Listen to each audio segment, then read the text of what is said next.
DC Comics staff told about layoffs today. DC Universe first. This is an article in Bleeding Cool. It talks about how DC has been told, hey staff, we're going to be laying a bunch of you off.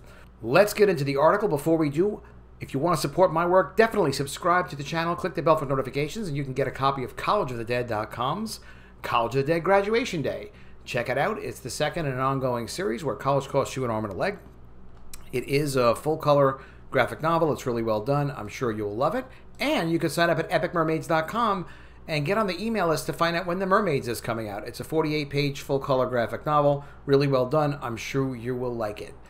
Back to the article. Okay, so DC Comics staff told about layoffs today. We're going to talk a little bit about Bleeding Cool, but we're going to go into some more serious media Deadline as well as Hollywood Reporter and really get the background on what's actually going on. They do an okay job here explaining that yes, there have been layoffs at Warner Brothers, which is WarnerMedia, and they've been expected over the weekend because they just announced on Friday they were getting rid of a couple of the major heads of HBO Max, the successful streaming service.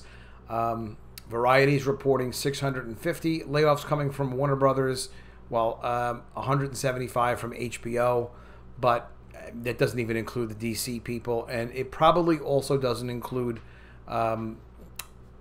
people further down on the totem pole, people further down in the executive management section. So this update that's interesting from Bleeding Cool is because Bleeding Cool has a few people that work at DC that like to give them inside information. Bleeding Cool's being told DC staff were just told they're being laid off and their positions will be eliminated in December. So that's a good little update from Bleeding Cool. Let's get a little bit more in depth with WarnerMedia beginning layoffs in latest streamlining effort. This is massive. This is not like a minor thing for them to just lay off a few people. Again, let's get into the article. Layoffs got underway Monday at WarnerMedia with about 600 staffers departing the company, sources told Deadline. The reductions come from a workforce of about 25,000, follow major changes announced late Friday by WarnerMedia CEO Jason Kilar. He is a new CEO. He just came on April 1st. He used to be the CEO of Hulu, which is interesting, and a very entrepreneurial guy. And he's got a focus on the customer experience. That's kind of his main thing, and it's also a great reason to be able to tell people, look, I don't see how you're adding to the customer experience. I've got to let you go. So he's letting people go left and right over here. Among the senior level employees exiting the company are Jeffrey Schlesinger, president of Warner Brothers Worldwide Television Distribution, Ron Sanders, president of Worldwide Theatrical Distribution and Home Entertainment, and Warner Brothers Entertainment CFO Kim Williams. These are big deal people. The president of Warner Brothers Worldwide Television Distribution, the president of Worldwide Theatrical Distribution and Home Entertainment, and CFO. Like he's really not happy with the culture. He really wants to rip this thing up by the roots. Advocating a shift toward consumer-facing operations and away from wholesale, Kilar unveiled a new executive structure, telling Deadline that tough decisions lay ahead in regard to staffing. Tough decisions. Well, not so tough for him. Tough for the people. Basically, he's like, look, sorry, but he's going to be laying off God knows how many people. God only knows. The new setup expands the purview of former Warner Brothers chief Ann Sarnoff, HBO programming boss Casey Bloys, and WarnerMedia direct-to-consumer head Andy Forssell. And he was just put in that position, Andy Forssell, after they laid off the other guys. Entertainment chairman Bob Greenblatt and overseer Kevin Riley have departed the company that was just Friday, along with communications and marketing exec Keith Kokoza, 19-year veteran of the company. Impressive. Yeah, Jason does not give any Fs. He's just throwing people out. The May 27th launch of HBO Max is the center of the changes. Parent company AT&T announced last month that it had drawn 4.1 million signups in the first 2 months and was on pace to hit internal target growth for over 5 years. Customer confusion over who is eligible to get HBO Max, given the existence of multiple HBO branded offerings in the market, has clouded the launch. So HBO Now and the regular HBO brand, it is confusing, and they're going to be moving HBO Now into HBO Max. The service is also not available through Roku and Amazon Fire. Those two distributors reach more than 80 million homes. Yeah, that was another issue where they tried to negotiate, and they just couldn't get them to accept HBO Max. What was the problem? The problem was, they don't want to give a leg up to a competitor because they've got their own channels that they're distributing.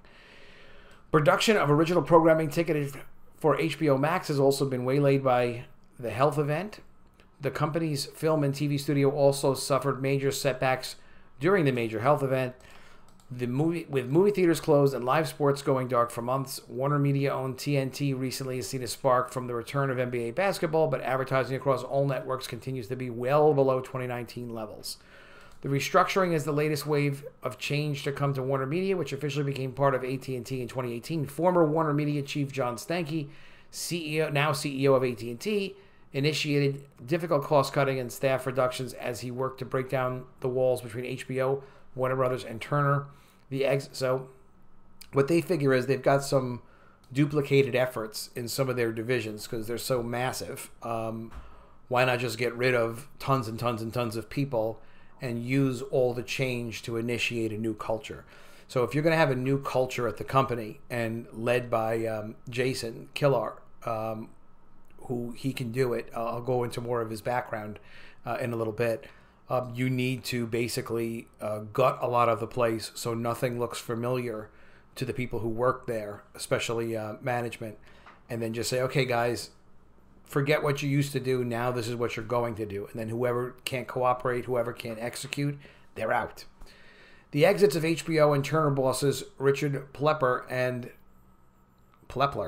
and David Levy in early 2019 were accompanied by widespread exodus of executive talent. Smart for them. Buyouts were offered to executives of 10 years or more of service. Good for them. Reducing costs through staff reductions, asset sales, and other means has been a central focus for AT&T in its work to absorb the $81 billion acquisition of Time Warner, which it renamed it to WarnerMedia. The company reported $152 billion in net debt as of June 30th, after having taken on $40 billion in debt for the Time Warner deal alone. That's not that much. Shares in AT&T were up a fraction in midday trading on Monday, just past $30. Like other media stocks, AT&T took a hit late February. But with this guy, Jason Kilar, I hate to see everyone getting kicked out like this. It's kind of rough. But this guy, Jason Kilar, he is pretty sharp, and his focus is on the consumer experience. So his focus on the consumer experience basically means this. He cares about what the end user is seeing and how the service is delivered to them. So that's where you've got, DC Comics kicking out Diamond comic distributors and no longer allowing them to have an exclusive. They want to be dealing as direct with the consumer as they can, as DC's entity, for example. So Diamond reselling to retailers who then resell to consumers, it's not as interesting as it is to support a system where when DC Comics' books come out, they're being sold through basically mail order operators direct to consumers. That's a big part of what the new distributors do. And that direct to consumer side of the business is something that this guy Jason likes. He likes, hey, give me feedback. Let's see how we're doing with the consumer experience. He wants to be as close to the customer as possible. And it puts them in a position where these distributors, these new distributors, DCBS and Midtown Comics, they're able to control those guys. There's no way they did contracts with them. This exactly, you see these layoffs and the consolidation he's doing, you can exactly see his fingerprints on the Diamond distribution deal, where he would just say, look, I don't want my books going through a distributor who's reselling them to retailers, who's then selling them to consumers. I'd rather they go directly to a distributor who sells them directly to consumers.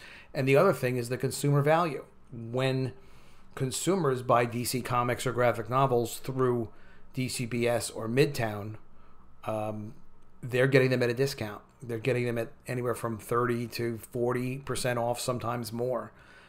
So it's a better customer experience than getting them at a local retail store if they're stuck paying full retail for them. Also, those mail order operations are durable. They're anti-fragile. They're not going out of business. They're well organized. They're funded. and they're about as efficient as they can possibly be. So Jason Kilar, I'm sure, would be very happy to see, and I wouldn't be, but he'd be very happy to see comic book stores go out of business completely and just allow new comics to be sold exclusively through mail order retailers, but as well as other distribution like bookstores and things like that for books. That's fine, but he likes that direct-to-consumer relationship. Going into his background a little bit, he's a former head of Hulu. So the former Hulu chief is known as a firebrand who's attentive to user experience on direct-to-consumer platforms. He's changing WarnerMedia into Hulu. In what way? In the way that it's focused on direct-to-consumer, on the way that it's focused on, as he said just the other day in announcing his layoffs of all the HBO Max executives, he's looking for a direct-to-consumer focus for all of WarnerMedia, led by the streaming effort.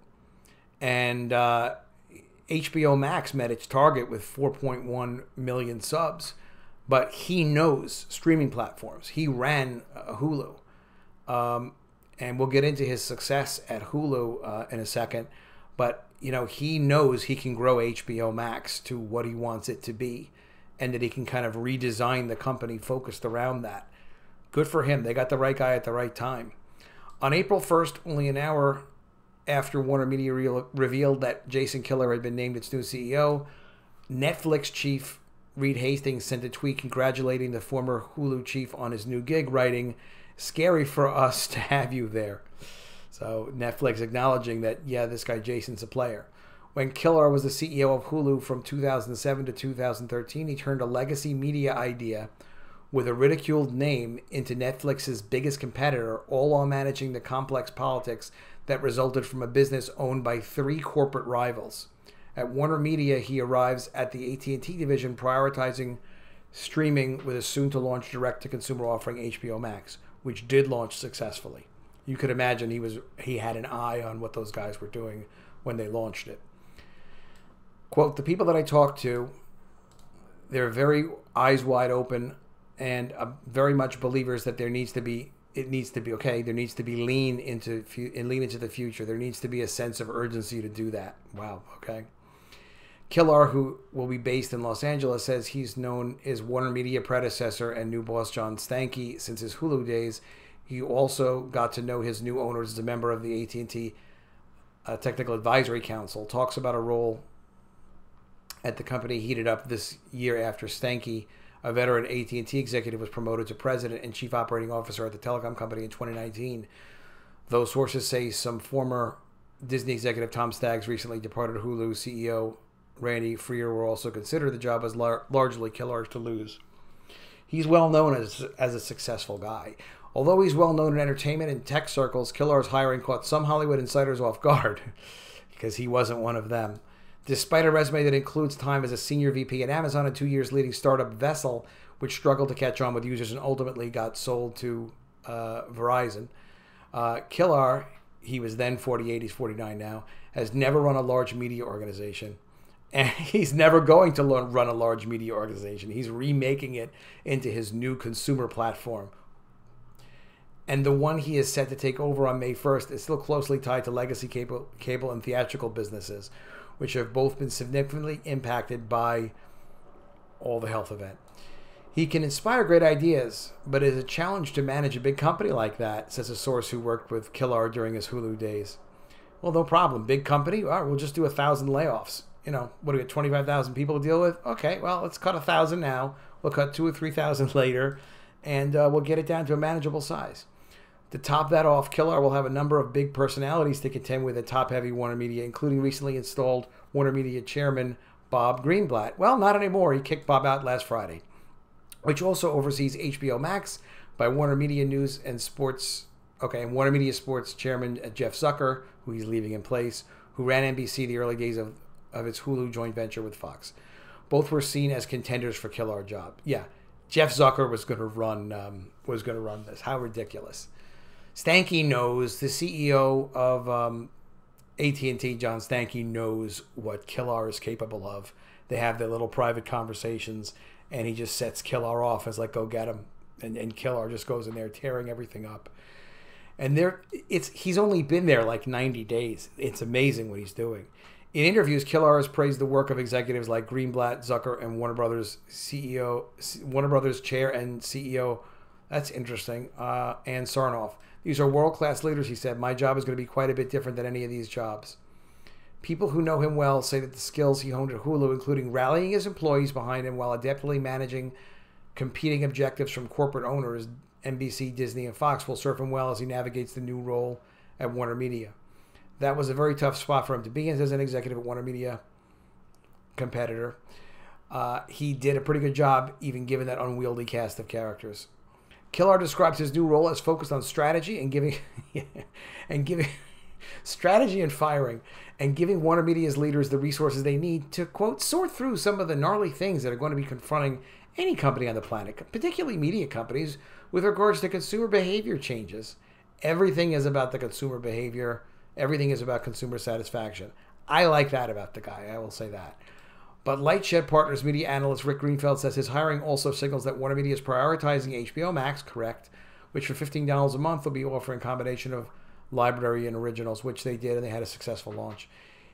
He has a really unique background, Greenfield says. This is the type of executive who's going to think outside the box. Absolutely correct. In his 6 years at Hulu, during which time he helped grow the business to nearly $700 million in revenue and 3 million subscribers, Hulu now is like 30 million subscribers. That wasn't a knock at him. It's just it grew after he left. Kilar earned a reputation as a firebrand passionate about product and customer satisfaction. He'd have heated debates about every aspect of the Hulu experience down to the font selection. He's thinking about the customer experience. That's very Steve Jobs of him. This is an impulse business. You need to make it easy, he said in a keynote at the 2008 NAB show. But his focus on the consumer also made him a sharp critic of Hulu's legacy media owners. In a 2011 blog post, he dinged media companies for relying on advertising to the detriment of the user experience. Our journey at Hulu involves significant risk, he wrote. That is the nature of innovation, particularly the business of reinventing television. Though that style could cause some friction with his new corporate bosses, Kilar appears to have mellowed in the 7 years since he ran Hulu. Nah, not really. Innovation today, he says, is much easier than when streaming was first getting started. I can't imagine he took the job without some degree of comfort that he was going to have the ability to push boundaries and break a little glass, Greenfield notes. This guy is definitely a glass breaker. Jason Hirschhorn, the CEO of media site Rediff, who was president of Hulu's rival Sling during Kilar's tenure, notes of the executive, quote, he's a product geek at heart, and I think that's a key part of the soul of the next generation of media leaders. He's as much a part of the audience as he is leading them. Very interesting, and you can see how the DC Comics' relationship with Diamond Comics does not fit Jason Kilar. Not at all. Much rather see a streamlined distribution system of direct-to-consumer through mail-order operators like DCBS and Midtown Comics. And to me, I'm the only one who keeps making this observation, I think he's more concerned about supporting direct-to-consumer mail order for any physical product and nurturing those relationships than he would be concerned about customer service issues with Diamond or whatever. There's no way to control the customer experience when you're going through Diamond. When you're selling direct-to-consumer like his new two distributors do, you can absolutely control it. Again, if you want to support my work, subscribe to the channel, click the bell for notifications. It's a huge help. You can also go to collegeofthedead.com and check out College of the Dead Graduation Day, my ongoing zombie apocalypse graphic novel series. And sign up at epicmermaids.com to find out when The Mermaids is coming out. It's a Game of Thrones with mermaids, ongoing full-color series. It's very interesting. I think you're going to like it. I'll see you again soon with another video, and if I don't see you, I will miss you.